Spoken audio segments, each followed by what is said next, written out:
At least 7 people were killed and 17 injured when a whole section of a Russian apartment block collapsed.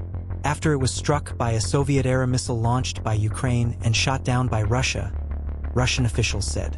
In one of the deadliest attacks to date on the region of Belgorod, Ukraine launched what Russian officials said was a massive missile attack with Tochka ballistic missiles and Adler and RM-70 Vampire multiple launch rocket systems. Footage from the scene showed at least 10 stories of the building collapsing. Later, as emergency services scoured the rubble for survivors, the roof collapsed, and people ran for their lives, dust and rubble falling behind them. Russia's defense ministry said the attack, which it called a terrorist attack on residential areas, took place at 8:40 Greenwich Mean Time and involved at least 12 missiles. Fragments of one of the downed Tochka-U missiles damaged an apartment building in the city of Belgorod, the ministry said. Russian news agencies said at least 7 people had been killed and 17 injured, including 2 children. Others were still trapped under the rubble.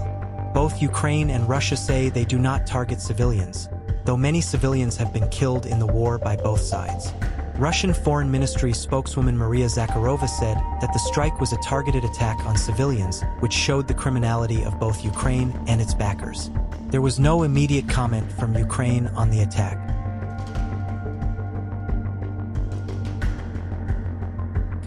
After heavy shelling of Ukraine's northeastern Kharkiv region, Russian forces smashed through the border over recent days, and say they have pushed Ukrainian forces out of at least 9 villages in the area.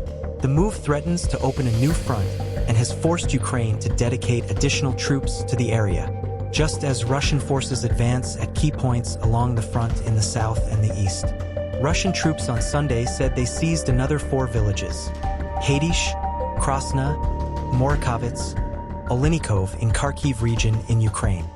Russian military bloggers said Russia was taking advantage of its numerical superiority on the battlefield to push hard into relatively undefended areas, with highly mobile small units of troops, which then surrounded Ukrainian positions. Ukraine's military chief said his country's forces were facing a difficult situation in fighting in the Kharkiv region, but that they were doing all they could to hold the line. Units of the defense forces are fighting fierce defensive battles. The attempts of the Russian invaders to break through our defenses have been stopped, Oleksandr Syrsky said. In response to attacks on Belgorod, President Putin suggested in March that Moscow could try to establish a buffer zone inside Ukrainian territory due to the attacks on Belgorod.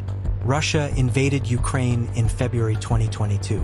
The conflict in eastern Ukraine began in 2014 after a pro-Russian president was toppled in Ukraine's Maidan Revolution, and Russia annexed Crimea, with Russian-backed separatist forces fighting Ukraine's armed forces.